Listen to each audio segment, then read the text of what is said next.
It was a Sunday morning. Nothing special about it. No anniversary, no argument the night before. No reason for it to be the morning that changed everything.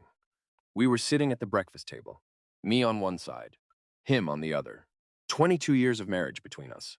The radio was on. Toast was on the plates. The coffee was getting cold because neither of us had touched it. And I looked up at him, and I opened my mouth to say something, and I realized I had nothing to say. Not because I was angry, not because something had happened, but because I looked at this man I had shared a bed with for over 2 decades, and I genuinely did not know what to say to him. I did not know what he was thinking. I did not know what he was feeling. I did not know what he wanted from the next 10 years of his life, and the thing that stopped my breath was that I was not sure he knew those things about me either. We sat in that kitchen for 40 minutes. The radio filled the silence. And when he got up to put his plate in the sink, he said, "Good toast today." And I said, "Hmm." And that was our Sunday morning. 22 years. And that was what we had to say to each other. I need to take you back, because this story only makes sense if you understand who we were before that Sunday morning. I met Daniel when I was 27 years old. I was at a point in my life where I had tried the exciting ones, the ones who made your heart race and your hands shake, the ones who showed up unpredictably and left the same way. Daniel was different. He was steady, quiet in the way that feels like safety rather than emptiness. The kind of man who remembered things you mentioned once. Your favorite film, the coffee order you changed 3 weeks ago, the name of your childhood dog. He showed up when he said he would. He meant what he said. In a world that had taught me to brace for disappointment, Daniel was the person who made me think maybe I didn't have to brace anymore. We dated for 2 years, long enough to know each other properly, long enough to have our first real argument and survive it, long enough to sit in comfortable silence on a Sunday morning and have it feel like closeness rather than distance. We got married on a Saturday in September. Small wedding, 50 people. My mother cried. His father gave a speech that made everyone laugh. I remember standing beside him at the altar and thinking, this is the easiest decision I have ever made, and I meant it. Every word of it. The first years were good. I want to say that clearly because this is not a story about a bad marriage. This is not a story about a man who failed me or a woman who made the wrong choice. The first years were genuinely good. We bought a flat, small, with terrible plumbing and a view of a car park, but it was ours. We cooked together on Friday nights, badly, mostly, laughing at things that burned or didn't rise or came out looking nothing like the picture. We talked about everything. About our childhoods, our fears, our plans, our opinions on things that didn't matter at all. I knew his thoughts on things most people never discuss with their partners. He knew mine. We were friends. That is the word I would use for those early years. We were genuinely friends. And then life arrived. Not all at once, gradually. The flat became a house. The house came with a mortgage that required both of us to work harder. Working harder meant less time. Less time meant fewer Friday night dinners. Our daughter was born when I was 31. And everything, reorganized itself around her, which felt right, which felt like what you were supposed to do. Our son arrived 2 years later, and now there were 4 of us. And the life of 4 people with 2 incomes and 2 children in school, and after-school activities, and packed lunches, and parents' evenings, and dentist appointments, does not leave a great deal of room for 2 people to ask each other how they are really doing. So we stopped asking. Not in one moment, not in a decision, just gradually. The way a river changes course without anyone telling it to. I cannot tell you when it started. That is the honest answer. There was no single moment where I looked at Daniel and thought, something is wrong here. There was no argument that cracked the foundation. No betrayal, no dramatic turning point. There was just distance. Slow, quiet, unremarkable. The kind of distance that builds between 2 people who are both doing their best and neither of whom is doing anything wrong. I noticed it in small things first. When something good happened at work, a promotion, a project that went well, a conversation that left me feeling sharp and capable, I did not tell Daniel first. I called my sister, or I texted a friend, and it was only later, sometimes days later, that I would mention it to him, casually, as information rather than news. And he would say, "Oh, that's good." And I would say, "Yes," and we would move on. I noticed it in the evenings. We would sit in the same room for 3, sometimes 4 hours. Him on his side of the sofa with his phone or his laptop. me on mine. Occasionally, one of us would show the other something, a news article, a video, and the other would look briefly and say, or yeah, and return to their screen. We were together. We were completely alone. I noticed it in the way we stopped having opinions about each other's lives. He used to challenge me, used to push back on things I said, used to care enough about what I thought to disagree with me. Somewhere along the way that stopped too. Now, when I said something, he would nod. And I realized one evening that I had stopped challenging him as well. Not because I agreed with everything he said, but because it didn't seem worth the energy to engage. We had become polite, considerate. We said please and thank you. We asked about each other's days. We functioned quietly, efficiently, like two people who had learned to share a space without disturbing each other, like housemates who happened to share a surname. And the strange thing, the thing that made it so hard to name, was that there was nothing to point to. No villain, no crisis. No moment I could take to a marriage counselor and say, here, this is where it went wrong. Just a slow settling, a gradual retreat. Two people choosing, again and again without words, to stay on the surface of things. There was an evening about 3 months after that Sunday breakfast. The children were in bed. The house was quiet. I was sitting in the kitchen, finishing a cup of tea, and I heard Daniel laugh from the living room. A real laugh. Not a polite one. The kind of laugh that comes from somewhere genuine. Surprised out of you by something you didn't see coming. I remember sitting very still with my cup of tea and thinking, when did I last make him laugh like that? I tried to remember. I went back through the weeks, the months, and I could not find it. Not a real laugh. Not the kind that used to happen all the time in those early years when we were still in the flat with the terrible plumbing. And then I asked myself the harder question. When did he last make me laugh like that?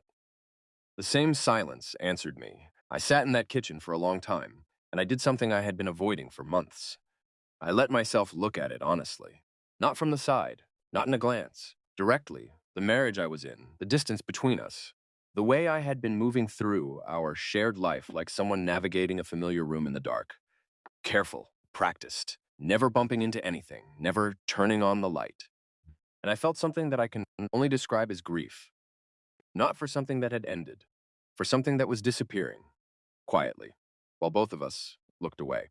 I spent 2 weeks deciding whether to say something. Because saying something meant acknowledging it, and acknowledging it meant accepting that the marriage I had believed was fine was not fine.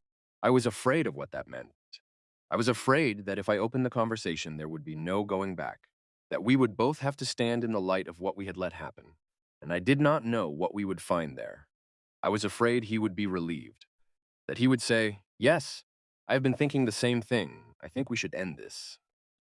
I played that conversation in my head so many times. But I was more afraid of the alternative, of continuing, of sitting across from this man for another 10 years in comfortable silence, of watching our children leave home and finding ourselves completely alone, together with nothing left but two people who had forgotten how to know each other. That frightened me more than any conversation. So one evening, a Wednesday, unremarkable, the children both in their rooms, I sat down next to him on the sofa. I turned off the television. He looked up from his phone, and I said, when did we stop talking to each other? He went very still. I watched something move across his face. Not surprise exactly. More like recognition. Like I had named something he had been keeping in a room with the door closed for a very long time. He was quiet. For long enough that I felt my heart beginning to prepare for the worst. And then he said, I didn't think you wanted to. Those 5 words. I didn't think you wanted to. I have thought about them almost every day since, because in those 5 words was the entire story of what had happened to us. Not cruelty, not indifference, not the slow erosion of love. Just two people who had both retreated, both pulled back, both told themselves that the distance was what the other one wanted. Both of us sitting on opposite sides of the same silence for years, lonely in the same house, assuming the other one was fine. We talked that night until 2 in the morning. Not about the children, not about the house, not about the mortgage or the schedule or the logistics of the life we shared. About ourselves. I told him things I had not said out loud to anyone, that I had felt invisible for years, not because of anything he did, but because somewhere along the way I had stopped showing him who I was and started just showing him what I could do.